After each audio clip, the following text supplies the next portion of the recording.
Salut, c'est Sébastien, bienvenue dans cette nouvelle vidéo. Aujourd'hui, on va voir les types de biens qu'il ne faut surtout pas acheter.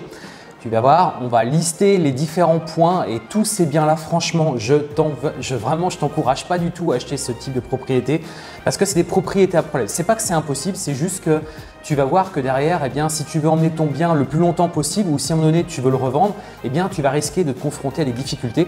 Et l'objectif, c'est de faire des bonnes acquisitions, bien évidemment. On est là sur cette chaîne YouTube pour en parler. Comme tu le sais, je te balance le générique et on se retrouve juste après.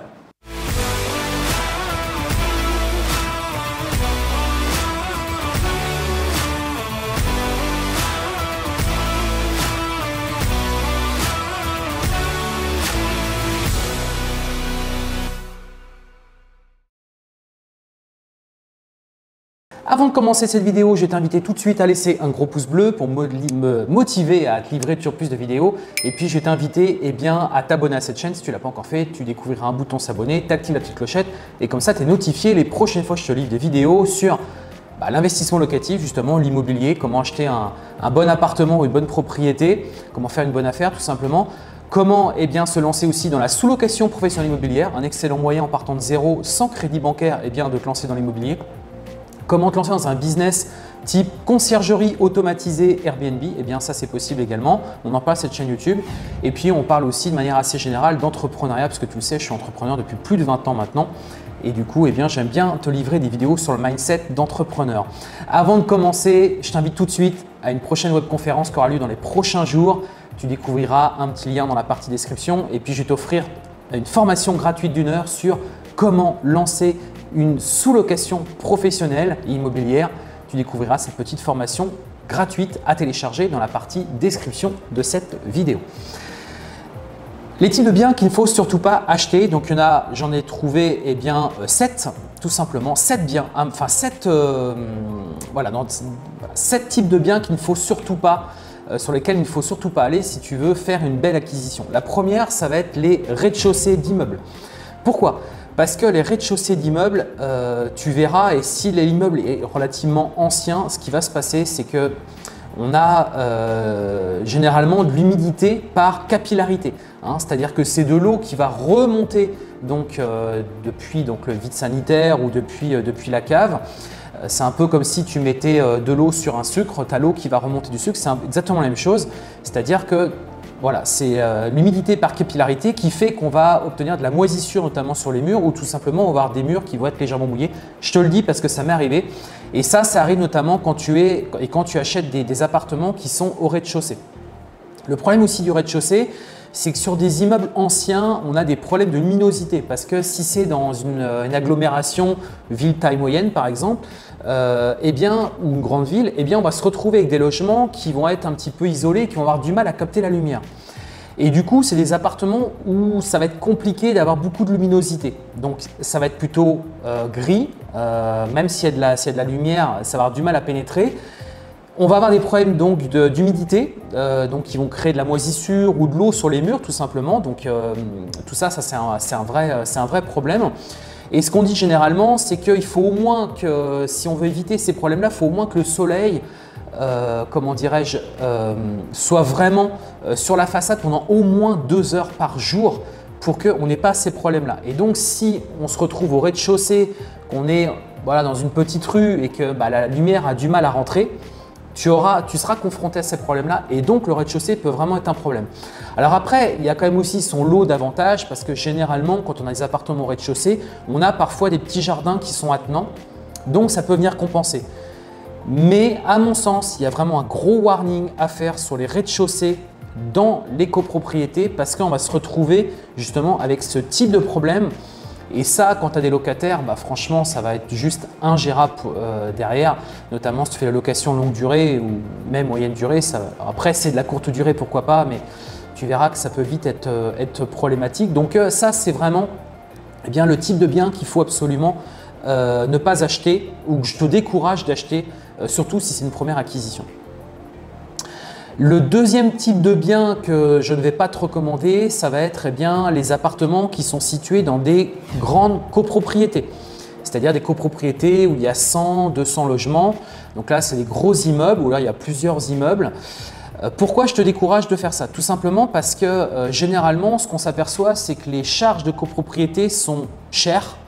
On a des grosses charges de copropriété. En plus, si l'immeuble est ancien, généralement, on a un chauffage collectif. Donc du coup, ça veut dire que les chaudières, en gros, vont tourner plein gaz. Moi, je me suis retrouvé dans une copropriété où on a eu une régule en fin d'année qui a juste été énormissime. Donc, moi, ce que j'ai dit, c'est juste pas possible, quoi. Parce que derrière, forcément, ça a un impact sur ta rentabilité, sur ton cash flow. Et généralement, essaie de te poser la question quand tu fais ton étude de rentabilité, eh bien, par rapport au loyer que tu vas collecter. Alors, je ne parle pas des loyers en courte durée, je parle vraiment des loyers en nu ou en meublé. Il ne faut pas que les charges de copropriété dépassent 15%, c'est la règle. Voilà, il ne faut pas que ça dépasse 15% des loyers que tu vas collecter. Si tu fais ton étude et que tu te rends compte finalement que tu dépasses ces 15%, à mon sens, oublie, ça veut dire qu'il y a vraiment des grosses charges locatives. Et donc ça, c'est problématique, ça va être problématique pour ta rentabilité, ça va être problématique si tu veux revendre aussi parce que tu vas risquer de ne pas intéresser des investisseurs. Donc ça, on oublie. Le problème aussi qu'on a avec les grandes copropriétés, c'est que on se rend bien compte, aux assemblées générales, il y a beaucoup d'absents. Il n'y a pas grand monde finalement. Enfin, du moins, c'est ce que moi j'ai pu constater. Et du coup, on se retrouve avec des copropriétés où, pour faire passer des décisions, notamment des rénovations ou des choses comme ça, eh bien, on va se retrouver sur des copropriétés où la prise de décision va être compliquée. Et donc, pour faire bouger les choses, ça va être beaucoup plus difficile. Alors que sur des petites copropriétés, généralement, les propriétaires sont beaucoup plus investis. Donc, on va les retrouver lors des assemblées générales où là, ils vont faire des procurations. Et du coup, on va pouvoir effectivement prendre des décisions lors des assemblées générales. Donc ça, c'est plutôt chouette. Je vois sur une copropriété, là, on a pris la décision de changer la porte d'entrée qui était vraiment, à mon sens, beaucoup trop ancienne. On va mettre en place un digicode, enfin vraiment, on va faire quelque chose de sympa. Et du coup, on va venir embellir la copropriété, enfin tout simplement l'immeuble.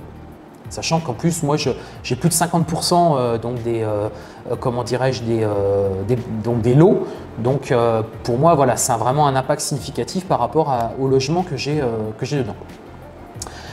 Autre bien que tu dois fuir, où tu dois te poser la question, c'est tout ce qui est immeuble des années 60-70.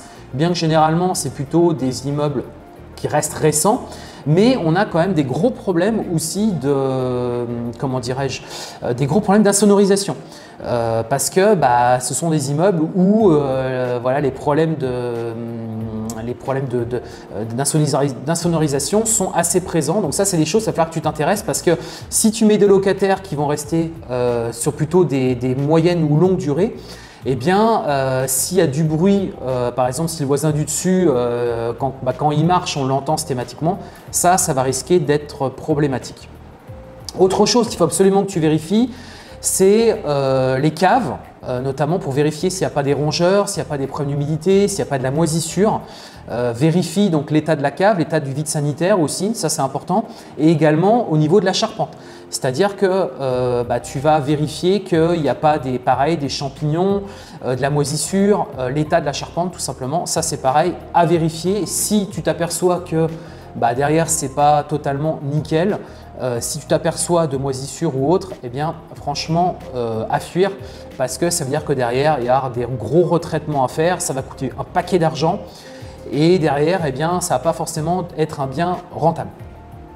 Autre chose qu'il faut également que tu vérifies, donc là du coup ça sera sur le point numéro 5, c'est les copropriétés où on a où tu vas t'apercevoir finalement que tu as beaucoup de locataires qui vivent de la CAF ou tout simplement des copropriétés, des logements, enfin tu sais c'est des logements sociaux, bien qu'il en faut bien évidemment, mais ce qu'on s'aperçoit, et bon après ça va dépendre de la copropriété, on ne peut pas faire des généralités bien évidemment, mais c'est juste qu'à un moment donné si on veut faire un bon investissement locatif, il faut quand même vérifier tout ça, parce que si tu as des locataires qui vivent, la majorité des locataires vivent de la CAF, ils ne vont pas être forcément impliqués dans ce qui se passe dans la copropriété, ça va pas être un gros souci pour eux et on va se retrouver notamment avec des parties communes qui vont être pas entretenu, ça va être dégueulasse, ou tout simplement ça a des copropriétés où voilà, par exemple si tu t'aperçois que tu es dans la copropriété, les ascenseurs ne fonctionnent pas, tout ça c'est des choses qui doivent t'alerter, tu dois te dire ouais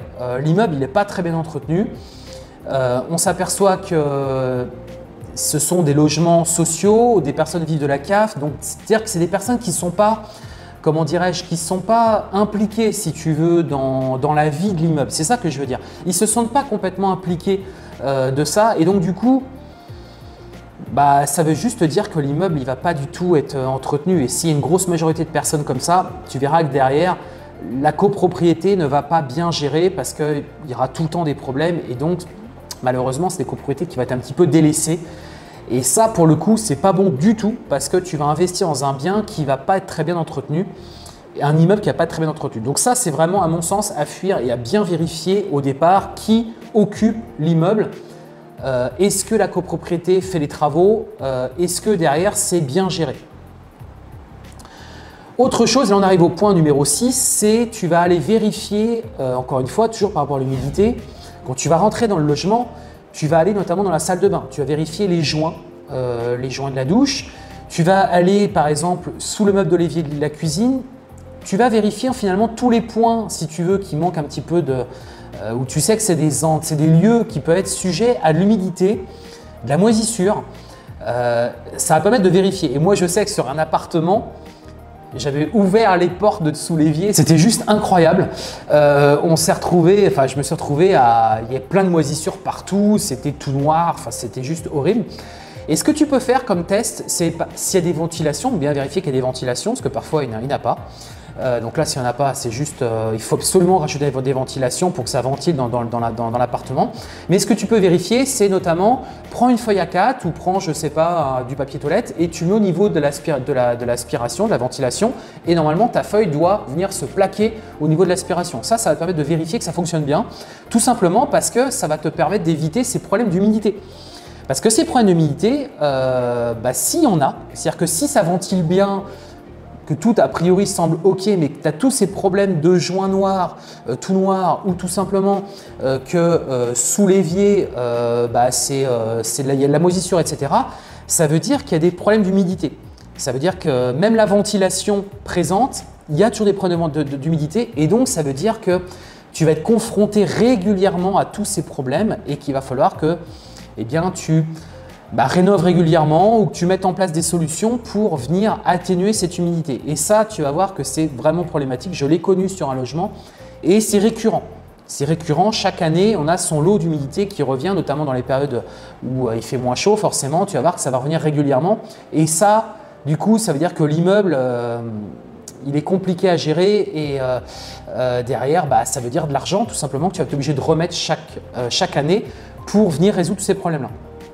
Et on va terminer par le dernier point, le point numéro 7. Tout simplement, c'est est-ce que toi, tu y vivrais? Voilà. Pose-toi cette question, est-ce que toi, tu vivrais dans ce logement? Alors, est-ce que tu y vivrais par rapport donc, au lieu, par rapport à l'immeuble, mais aussi par rapport au quartier? Regarde la fréquentation du quartier, évite les quartiers sensibles, parce que les quartiers sensibles, effectivement, ça va être très peu cher, mais par contre, il y a tout son lot de problèmes. Et du coup, dis-toi bien, est-ce qu'un locataire va rester dans ton logement? Essaie de te projeter. Tout simplement, pose-toi la question, est-ce que tu te confierais les clés à quelqu'un de ta famille ou un ami? Est-ce que tu dirais, tiens, va dans mon logement, tu vas voir, tu vas bien t'y sentir, ça va être top. Tu vois, pose-toi cette question-là. Est-ce que toi, tu y vivrais? Parce que si toi-même, tu n'y vivrais pas, dis-toi bien que ton locataire, il ne va pas rester très longtemps dans le logement et donc ça veut dire que tu vas avoir un turnover qui va être très important. Alors, pour de la courte durée, ça peut être possible, très sincèrement, pour des 3-4 nuitées, ça va être possible. Mais si on part sur des logements beaucoup plus longs, puis pense toujours aussi à la revente, c'est-à-dire est-ce que ça pourra intéresser un futur acquéreur? Donc ça, c'est les questions qu'on doit se poser et c'est le point numéro 7 à mon sens qui doit t'amener à réfléchir.